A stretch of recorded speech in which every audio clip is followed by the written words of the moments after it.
Salve, salve galera! Tudo bem com vocês? Espero que vocês estejam bem. Hoje eu não estou com o auxílio do nosso querido camarada Tomás, mas eu espero que vocês gostem do vídeo. Se possível, como sempre, deixem os likes, deixem as impressões de vocês aí nos comentários, que afinal de contas vocês sabem que é muito importante, tanto para o engajamento do canal quanto para o feedback pra gente, tá bem? Hoje, nesta terça-feira, vou continuar a leitura para vocês do livro do David Graeber, Dívida dos Primeiros 5.000 Anos. A gente tinha parado lá no capítulo 3, encerrando a análise das dívidas primordiais, né? Falando sobre a busca do mito. E agora a gente vai entrar no capítulo 4, onde ele vai falar sobre crueldade e redenção, tá bem? Basicamente, ele vai fechar um pouquinho da conversa sobre moeda e vai começar a analisar um pouco mais dos princípios morais, da moralidade que governa as relações econômicas, tá bom? Isso no capítulo 4, tá bem? Vamos começar a leitura então que eu separei aqui para vocês. Bom, ele começa assim, o título do capítulo 4 então é Crueldade e Redenção. E ele começa assim: o leitor deve ter notado que existe um debate aberto entre aqueles que veem o dinheiro como mercadoria e aqueles que o veem como uma espécie de vale.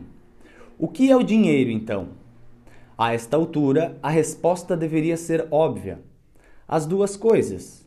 Keith Hart, provavelmente a autoridade no assunto mais conhecida no âmbito da antropologia atual, disse isso há muitos anos. Toda moeda, como observou ele de maneira notável, sempre tem dois lados. Aí agora uma citação do Keith Hart. Pegue uma moeda no seu bolso. Um dos lados é a, abre aspas, cara, fecha aspas, o símbolo da autoridade política que cunhou a moeda. O outro lado é, abre aspas, coroa, fecha aspas, a especificação precisa de quanto a moeda vale como pagamento na troca. Um lado nos lembra que os estados subscrevem as moedas e que o dinheiro é originalmente uma relação entre as pessoas na sociedade, algo de valor simbólico. O outro revela a moeda como uma coisa, capaz de entrar em relações definidas com outras coisas. Aí segue agora o David Graeber, fechando então a citação do Keith Hart. Está claro que o dinheiro não foi inventado para superar as inconveniências do escambo entre vizinhos, uma vez que vizinhos, para começar, não teriam razão nenhuma de praticar escambo. Mesmo assim, um sistema de puro crédito também teria sérios inconvenientes. O crédito baseia-se na confiança, e nos mercados competitivos a própria confiança se torna uma mercadoria rara. Isso é particularmente verdadeiro no que se refere a negociações entre estranhos. No Império Romano, uma moeda de prata cunhada com a imagem de Tibério deve ter circulado a um valor consideravelmente maior que o valor da prata que ela continha. Moedas antigas tinham invariavelmente um valor maior do que o do seu conteúdo material. Isso acontecia porque o governo de Tibério estava disposto a aceitá-las pelo seu valor nominal, o que o governo persa provavelmente não faria, e os governos do Império Maurya e da China certamente também não. Uma quantidade enorme de moedas romanas de ouro e prata ia para a Índia e até mesmo para a China, e talvez essa seja a principal razão de serem feitas de ouro e prata. O que vale para um império vasto como Roma ou China, obviamente vale ainda mais para uma cidade-estado suméria ou grega, sem falar naquela espécie de tabuleiro de damas formado por reinos, cidades e principados minúsculos, como era a maior parte da Europa ou da Índia medievais. Como mencionei anteriormente, muitas vezes não havia clareza sobre o que estava dentro ou fora da fronteira. No interior de uma comunidade, vilarejo, cidade, guilda ou sociedade religiosa, praticamente tudo podia funcionar como dinheiro, desde que todos soubessem que havia alguém disposto a aceitar o que se oferecia para liquidar uma dívida. Para dar um exemplo particularmente extraordinário, em algumas cidades da Tailândia, o troco miúdo consistia em fichas pequenas de porcelana chinesa. Olhem que interessante. Equivalentes a fichas de pôquer emitidas por cassinos locais. Se um desses cassinos parasse de funcionar ou perdesse a sua licença, os proprietários precisavam mandar um pregoeiro às ruas para soar um gongo e anunciar que quem tivesse essas fichas teria 3 dias para resgatá-las. Para as transações de maior abundância, claro, era usado normalmente a moeda que também era aceita fora da comunidade, geralmente prata ou ouro. De maneira semelhante, as lojas inglesas, durante muitos séculos, emitiam a própria moeda simbólica de madeira, chumbo ou couro. A prática costumava ser tecnicamente ilegal, mas persistiu até tempos recentes. Vejamos na página ao lado um exemplo do século XVII de certo Henry, dono de uma loja em Stony Stratford, Buckinghamshire. Aí ele vai juntar aqui o certo tipo de moeda feito por esse Henry, né? Não sei se dá pra ver pra vocês aí, ó. Olhem aí se dá pra ver. Não sei se dá. Tá vendo? Aí tá escrito assim, ó. Honor Henry, acho que é na honra de Henry, ou pela honra de Henry, 1664. E aí do outro lado, Stony Stratford, né, a localidade, his halfpenny. E aí quanto indica, né, o valor coisificado, halfpenny. Então ele continua aqui o autor. Trata-se nitidamente de um caso baseado no mesmo princípio. Henry daria troco na forma de vales que poderiam ser trocados na sua loja. Como tais, eles circulariam por todo lado, pelo menos entre as pessoas que comprassem com alguma regularidade no estabelecimento, mas é improvável que se propagassem para muito além de Stony Stratford. A maioria das moedas simbólicas, na verdade, nunca circulava mais do que algumas quadras em qualquer circulação. Para transações de maior porte, todo mundo, inclusive Henry, recorria ao dinheiro na forma que seria aceita em qualquer lugar, incluindo Itália ou França, podendo daí ser dinheiro metal precioso, metal papel, aquele que vai ser mais aceito, né, internacionalmente. Mas o que é interessante desse exemplo aqui que ele dá, dessa moeda que circulava aí no comércio inglês, né, ali no século XVII?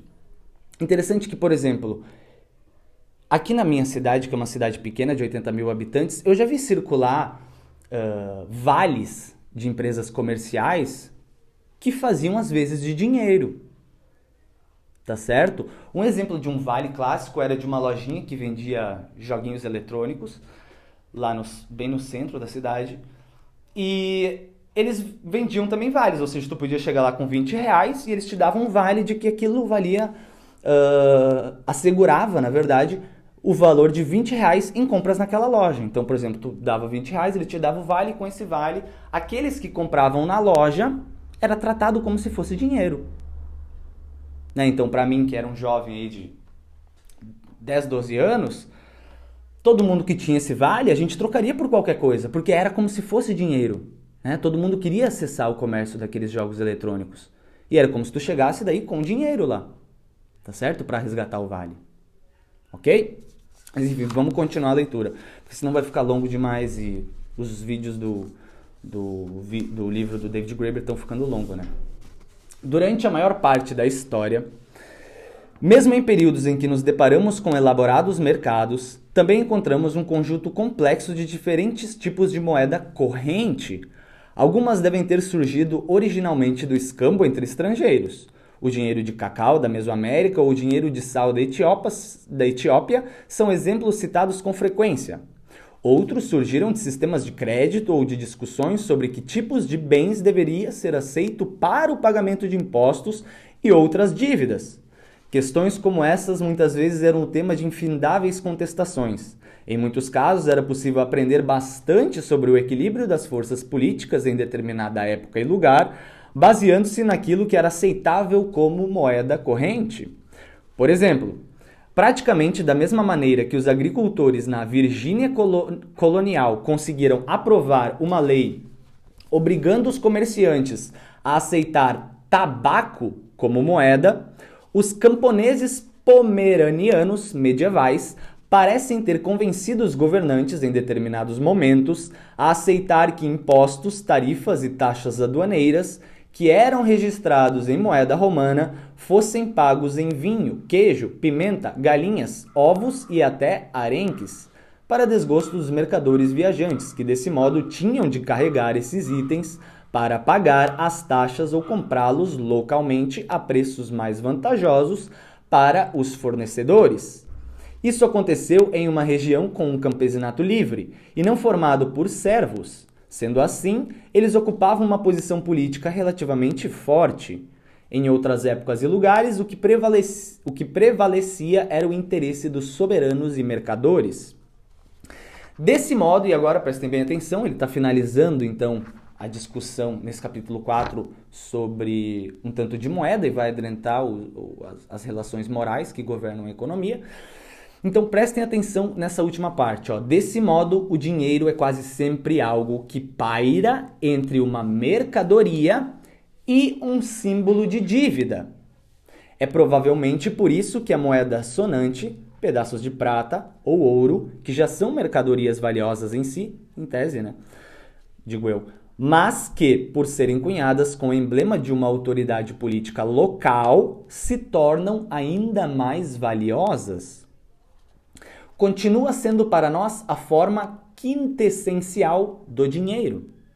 A moeda sonante se situa perfeitamente na linha divisória que define o que é o dinheiro acima de tudo. Além disso, a relação entre mercadoria e moeda simbólica sempre foi motivo de contestação política. Em outras palavras, a batalha entre Estado e mercado, entre governos e comerciantes, não é inerente à condição humana. Talvez pareça que nossas duas histórias de origem, agora falando, o mito do escambo e o mito da dívida primordial, estejam separadas ao máximo. Porém, à sua maneira, elas também são dois lados da mesma moeda. Uma pressupõe a outra. Só conseguimos ver nossa relação com o universo em termos de dívida quando imaginamos a vida humana como uma série de transações comerciais. Tá? E aí agora ele entra na discussão sobre os princípios morais que vão, de acordo com ele, governar as relações econômicas, e ele vai usar até do pensamento de um sujeito que é um tanto peculiar, Ele vai usar do Nietzsche para mostrar como a discussão relativa à moralidade, à dívida, é tão problemática quando vemos a nossa vida sobre a ótica de transações comerciais, Ou seja, as nossas relações como apenas sempre uma troca, uma troca comercial, ok? Então ele vai usar muito do pensamento de Nietzsche. E aí, sobre o pensamento de Nietzsche, eu ressaltei aqui, eu deixei assinalado, que basicamente o que ele vai falar sobre Nietzsche, que o Nietzsche não é muito útil em sua descrição dos tempos mais antigos, até porque ele não vai usar muito de fontes arqueológicas, antropológicas, para fundamentar aquilo que ele está apresentando. Mas, e aí o Graeber vai dizer o seguinte, o Graeber não, eu fazendo a leitura do Graeber, mas vale suas reflexões, as de Nietzsche, sobre a moralidade da dívida e o quanto o conceito de dívida envolve pecado, e quanto também a discussão relativa ao quanto o conceito de dívida é atrelado ao próprio cristianismo, fazendo também uma lembrança da leitura que eu fiz do livro Capitalismo como Religião, do Walter Benjamin, somando a leitura do Walter Benjamin com os parágrafos 4, 5, 6 e 7 deste livro aqui, do Graeber, Dívida dos Primeiros 5.000 Anos, a gente tem um desenho muito interessante sobre as discussões relacionadas à moralidade nas nossas relações econômicas, tá bem? Eu, particularmente, não vou conseguir adentrar em toda a discussão que eu gostaria de fazer com vocês sobre os princípios morais que governam as relações econômicas e o quanto a moralidade influi na própria economia. Até porque eu teria que fazer muitas considerações sobre aquilo que o David Graeber traz nestes capítulos, né? Porque eu tenho algumas discordâncias e perguntas não respondidas, né, eu diria. Mas, como ficaria muito longo, eu não vou conseguir trazer aqui nos nossos vídeos. Então, eu vou apenas fazer um resumo aqui desses capítulos 5, 6 e 7. E no próximo vídeo, vamos começar a tratar já do capítulo 8, tá certo? Onde daí vamos já entrar a conversa sobre esses períodos do dinheiro ter sido mais de crédito, mais virtual, períodos em que foi um dinheiro mais material, ligado aos metais preciosos, e como, por exemplo, também o David Graeber vai desenvolver um conceito de quando é utilizado moedas sociais, né, e não, por exemplo, metais preciosos e tudo mais, como economias humanas, né, diferente das economias comerciais, onde daí tem um tipo de dinheiro material, coisificado, e onde a vasta maioria das coisas pode ser passível de tornar-se coisificada e, portanto, ser trocada como apenas uma mercadoria. Coisa que nas economias humanas já não seria bem assim, porque cada indivíduo, né, indivíduo dentro do grupo, não o conceito moderno de indivíduo, né, mas um do grupo, estaria dentro de uma relação, uma teia de relações, onde ele é tão único e ele é tão complexo e tão pessoal que ele não pode ser coisificado e o dinheiro não pode equivaler à própria pessoa dele. Tá certo? Isso dentro das economias humanas. Tá bem? Mas isso a gente vai fazer, esse debate, essa conversa, a gente vai fazer no capítulo 8. Tá bem? Então, só para fechar aqui para vocês, no capítulo 5, então, em todo o capítulo 5, o Graeber fornece um modo simples de compreender os 3 princípios morais que fundamentam as nossas relações econômicas e como eles aparecem em qualquer sociedade, sendo que tais princípios são o comunismo, a hierarquia e a troca. Tá bem? Aí já no capítulo 6, o autor desenvolve os conceitos de, como falei para vocês, aí abre aspas aqui que eu mesmo coloquei, economias humanas e economias comerciais. Fecha aspas daí, tá? Por que eu boto entre aspas, né? Porque economias humanas, parece daí que a gente está falando de uma economia que ela é mais humanizada, onde não existe violência, não existe brutalidade. E quando a gente fala de economias comerciais, parece que é tudo passível de ser comercializado e, portanto, seria mais violento. E, portanto, fazendo uma série de juízo de valor, como se economias humanas fossem melhores e economias comerciais piores. E não é exatamente isso que a gente quer, tá bem? Então, as economias consideradas humanas, elas também vão ter muita violência, elas também vão ter muita brutalidade, né? Em certos casos, até mesmo pessoas vão ser consideradas dinheiro, tá? Para se fazer troca dentro dessas economias humanas, ok? Mas o essencial seria isso, ele vai definir também nessas economias humanas que é a forma principal de organização social, de organização do dinheiro, que se deu nos primeiros grandes impérios agrários, tá certo? Ou seja, de 3.500 a.C. até mais ou menos 800 a.C., tá bem? Esse é o período onde tem as principais circulações de moedas sociais de diferentes arranjos, tá certo? Inúmeras moedas correntes vão ser usadas, grupos diferentes vão estabelecer moedas diferentes e por aí vai. E outra coisa que eu gostaria de salientar para vocês aqui é, quando eu falo moedas, tá? Eu estou falando do corpo físico do dinheiro, ok? Já quando eu falo dinheiro, eu estou falando da abstração, eu estou falando da relação social, né? Eu estou falando muito mais sobre o papel social do dinheiro do que sobre simplesmente o material, o objeto.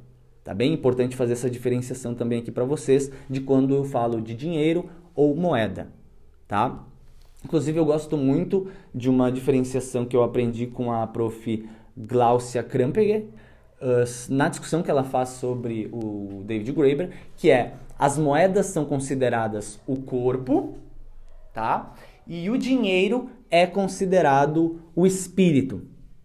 Tá? Eu acho que assim também fica bem interessante de entender, né? O corpo é a moeda física, objeto, e o espírito seria o dinheiro, tá bem?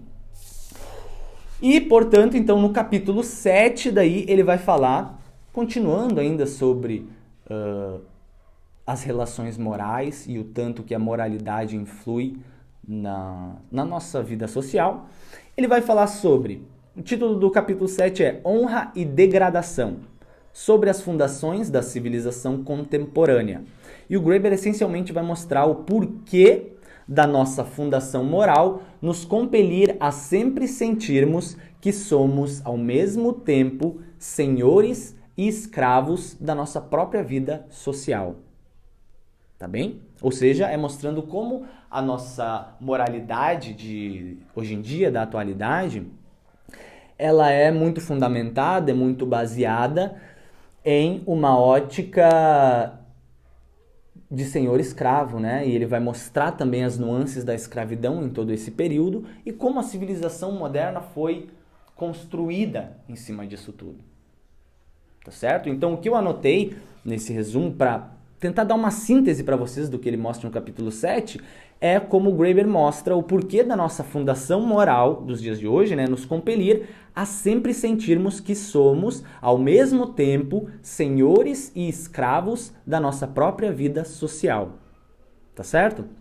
E aí, no capítulo 8, que vai ficar para o próximo vídeo, mas eu espero que vocês assistam e, se possível, comentem e gostem do vídeo, a gente vai falar sobre crédito versus lingote e os ciclos da história. E aí, é como eu disse para vocês, a gente vai trazer sobre uma visão de longo prazo da história do dinheiro e mostrando como foi certos períodos onde era mais encarado como uma moeda social, como uma medida de contabilidade, e períodos onde ela é mais encarada como metais preciosos, como lingotes.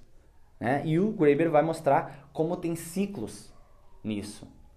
E como eles até têm uma relação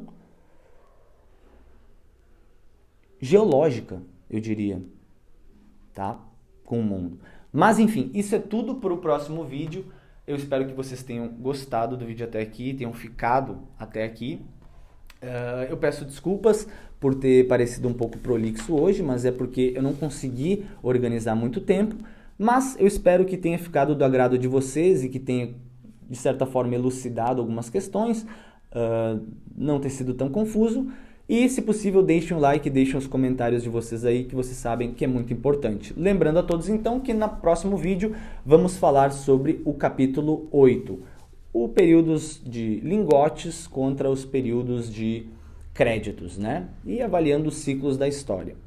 Tá bem? E aí vamos falar sobre os primeiros grandes impérios agrários, Idade Axial, Idade Média, Modernidade, Idade dos grandes impérios capitalistas, tá bem? A gente vai falar de tudo isso ainda, ok? Um beijo pra vocês, beijo no coração, espero que vocês tenham gostado do vídeo e até o próximo.